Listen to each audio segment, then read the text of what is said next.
Hey guys, welcome back to my channel. I have a tutorial for you today. You're gonna find that probably these are gonna come a little bit more frequently through the holiday season because several of you have asked for different palette tutorials. And as these are coming out, or as these palettes are coming out, I kind of want to do a tutorial shortly after the review so that you can see how I put them to use.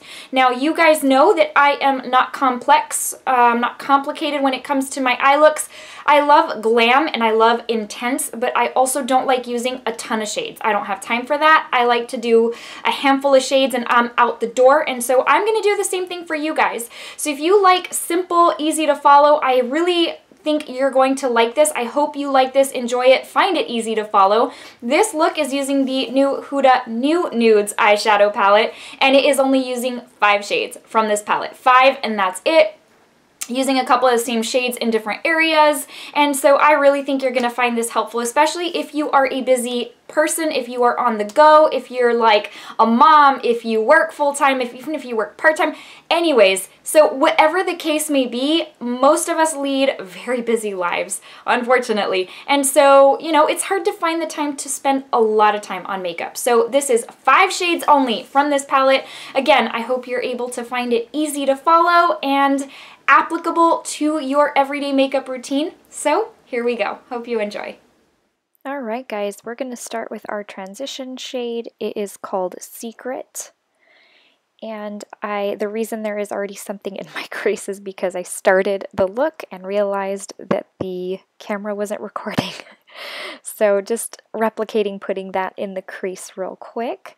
Next I'm going to go in with Tease. It is a darker mauvey brown type of shade, and I'm going to use this just to deepen up the crease a little bit with a slightly skinnier blending brush.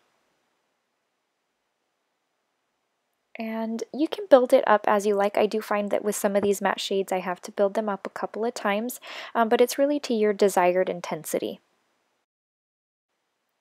Next up, I am going to go in with the shade let's see, it's called Love Bite. Had to look at my palette real quick. And this one is perfect if you want something to stand out on your lid. This is the deepest shade of the palette, and it's a really pretty like wine color, and so it really does well when you want to pair it with like a standout shade, like a shimmer, or you know, one of the kind of really standout shades in the palette. So I'm actually going to do kind of a halo eye, just putting it on the outer portion of my lid right now, and then here in a second we're going to go ahead and put it on the inner portion of the lid as well.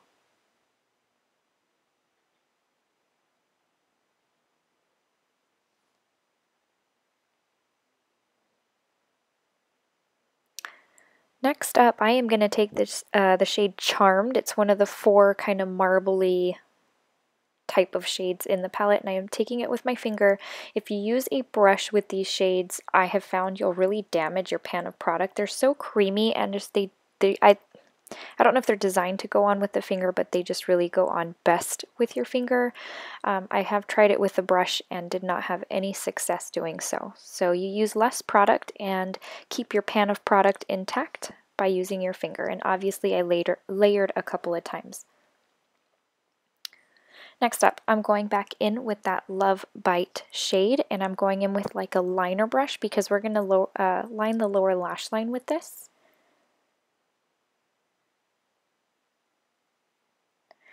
And if you are a contact lens wearer, I don't know why I said it like that, wearer, you kind of want to be careful because if you go a little too rough, the powder from the eyeshadow just kind of goes into your eye and it is so uncomfortable. So just kind of go in with a gentle hand. And next up, we're going back in with that Secret shade, and we're just going to kind of blend this back up in the transition area just so that it kind of peeks through a little bit. I tend to, if I do my transition shade first, it tends to hide with the next few shades I use. Next up, I went in back with the shade Love Bite just to deepen up that outer portion of the lid a little bit. And next I'm just going to go in with my Essence liner. This is the eyeliner that tends to stay the best in my waterline. So I am going to put it in my waterline, and then here shortly you will see that I also put it on my lid. Just not going to do any kind of black liquid liner or anything like that because I'm not looking for something as harsh. Next up, I'm just taking a pencil brush and I'm just going to use this to smudge that liner on my upper lash line. I'm just going to smudge that so it's a little bit more, not necessarily smoky, but almost kind of more romantic and dreamy, if you will. Just not a stark, harsh line up there. Next up, I'm going to go in with mascara and lashes. I'm going to do this pretty much off camera, just because it takes me a little while to put the glue on my lashes and let them, you know, get tacky and put them on, but just so that you get a little bit of the effect.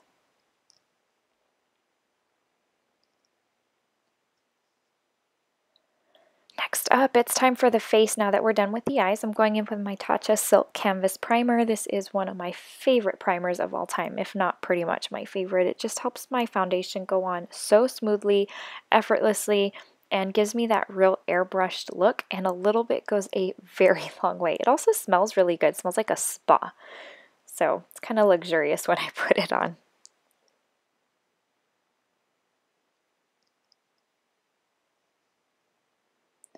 And then whenever I put on primer, I'm careful not to tug at my face. You just kind of want to pat it in a little bit, just kind of swipe it so you're not like pulling on your skin. Next up, I am going in with one of my very favorite foundations, if not one of like pretty much my very favorite.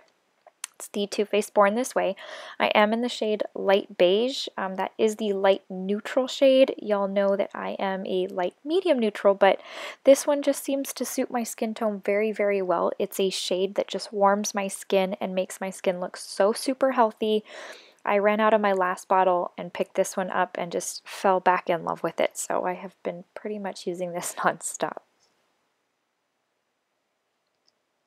Next, I'm going to dampen my beauty sponge, not beauty blender. This is the little Morphe sponge. I like it because it's got an angled tip to it, but the spray that I used was the Wander something glow spray, something.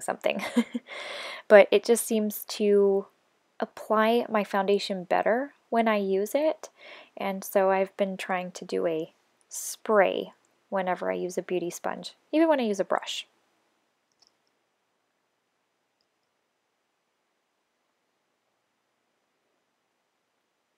It's time for concealer, and in keeping with the Too Faced theme, I'm going to use the Too Faced, I think it's called Sculpting Conceal or something like that. I don't use a ton. I literally just use concealer for that part, like directly under my eyes. It's a little bit darker. I don't get super extreme with my concealer. It just ends up looking cakey on my skin. Next, it's time for powder, which I have never really been a powder kind of girl until this powder came along, and it's the Huda Easy Bake powder. It smells amazing, and I can't even tell you how pretty and airbrushed it makes my skin look. I have never come across a powder like that. Usually they make my skin look cakey and powdery and too matte, and this one is another breed. It's amazing. And I'm not really one to get oily either. I've been using it to set my under eyes, and my skin has been loving it. It doesn't, you know, crease or anything like that. But even though I'm not oily, I have started to use it kind of like on the forehead area above my brows, and then like where I've told y'all in the past, I get really dry skin at like the corners of my nose, and then even my chin where like foundation tends to separate a little bit, and it has been doing such an amazing job. Don't know how I lived without it. Next up, it's time for bronzer, and this is the Hourglass Luminous Bronze Light Bronzer. This is pretty much my favorite bronzer of all time. It gives the most amazing glow without looking too, I don't know, extra? I don't know what word I'm looking for, but it's just very natural, and I like that a lot. You can go a little heavy-handed and go too much, but it's easy to build it up, and that's what I like. I'm going back into the Huda palette, and this time I'm going to go in with the shade Crave, and it's a really pretty kind of goldy champagne color, and it's what I love to use in my inner corner. Now, right here, I went a little too extreme, and it got in my under eye, so that was a little bit of cleanup, but for the most part, if you use your pinky, you can kind of get in there and get a good amount. It looks so pretty. Next up, and in keeping with Huda theme, I'm going into the Winter Highlighter palette. It's called the Winter Solstice edition, and I'm going in with the shade Winter Rose, and that is the blush in this palette. I don't even remember if this is still available or not. Now these pans of product are super creamy, so I find that when I want to use this blush, I really have to dig. But it's kind of got like a, not holographic, but kind of, it's got like a very strong sheen to it, and it has a little bit of a shift, but it's really pretty. Next up for highlight, I'm going to end up going kind of like duo. I'm going to go Arctic Glow and Northern Lights. It's like a lilac and a gold, and I'm not into strong golds, and I'm not really into those kind of unusual highlight shades, but blended together just works really, really well. I'm going to have to put a little bit on my nose. I always have to do that. And I know some people aren't with that whole look. Say you kind of look like Rudolph or something, but that's okay. I'm okay. I can live with that.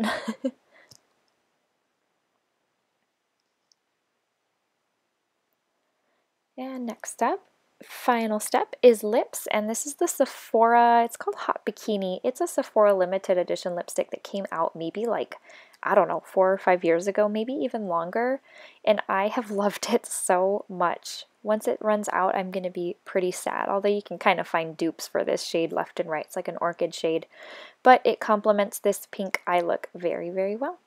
And that concludes this tutorial, you guys. I hope you enjoyed. Okay guys, that concludes this tutorial for today. Again, I hope you found it easy to follow. I hope you enjoyed it, even though maybe it may not be a look that you would personally do. I hope you found it enjoyable. Again, easy to follow is my intent, and the more tutorials I put out, I'm also going to be doing them with just a minimal number of shades from the palette that I am using. So nothing complex in nature, but still very, very pretty. Guys, thank you so much for watching. I do appreciate it. I hope if you're new to my channel that you'll consider subscribing. I'd love to be able to go through more tutorials with you in the future, so I'd love for you to be a part of this YouTube family. Before I let you go, you know I have to give you the verse of the day. I can't finish or end a verse without either a devotional or a verse from the Bible. So I do want to give you today's from Acts 14:17, and it says, "God has shown kindness by giving you rain from heaven and crops in their seasons. He provides you with plenty of food and fills your hearts with joy." I wanted to provide that verse because we are in November. We're about to be well into November, and it is Thanksgiving season. And while every day should be a day of Thanksgiving because God is good and always provides and meets our needs, but it is the Thanksgiving season, I kind of wanted to go in theme with that. I hope you found it encouraging, motivational, inspiring, and I hope you're having a most wonderful day. I look forward to seeing y'all in the very next video. Take care. See you soon. Bye.